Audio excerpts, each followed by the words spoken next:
ماں دیکھ رہی تھی تڑپ کے رہ گئی۔ تو فطرت بشریت میں ہے کہ اگر سامنے چہرے پر کوئی شے آ رہی ہو تو ہاتھ سے روکا جاتا ہے۔ اگر دوسرا بچاؤ یہ ہے کہ اگر کوئی پتھر میری طرف آ رہا ہے تو میں جگہ اگر بدل دوں گا تب بھی میں اس پتھر سے بچ سکتا ہوں۔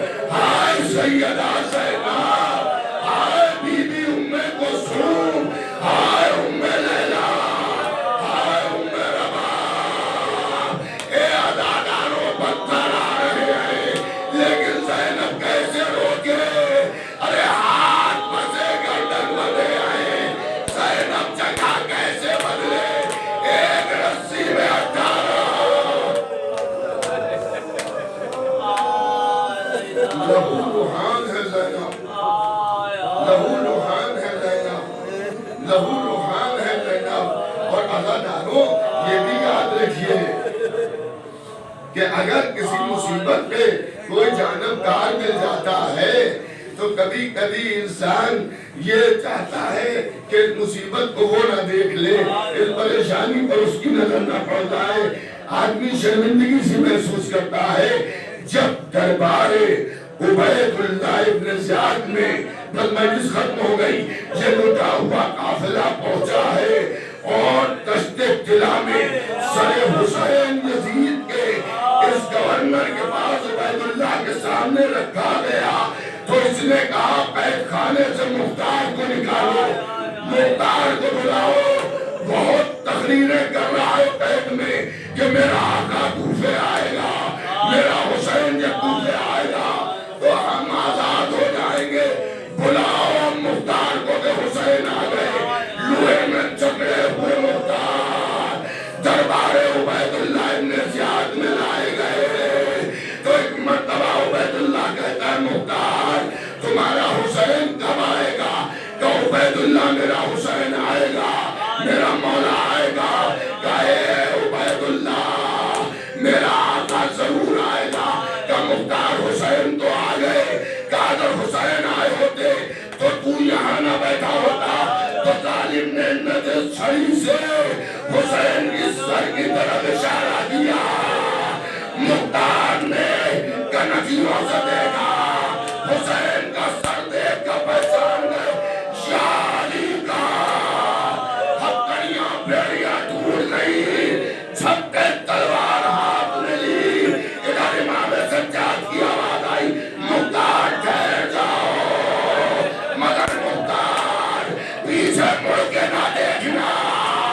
ارے علی کی بیٹیاں بے منگنا چادر ہے، اے مختار گھر اجڑ گیا، اے مختار۔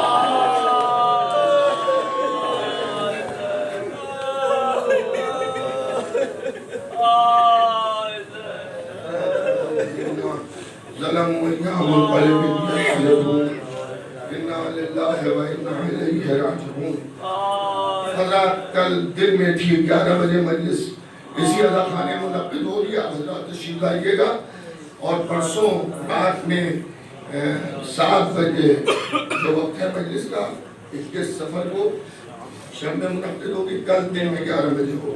اور ابھی 9 بجے اسی عزا خانے میں ایک مجلس ہے، 8:30 بجے اسی عزا خانے میں ایک مجلس عزا منعقد ہوگی جسے برادر عزیز مولانا ڈاکٹر یاسوف باز صاحب خطاب فرمائیں گے، اس میں بھی آپ سے شرکت کی گزارش ہے۔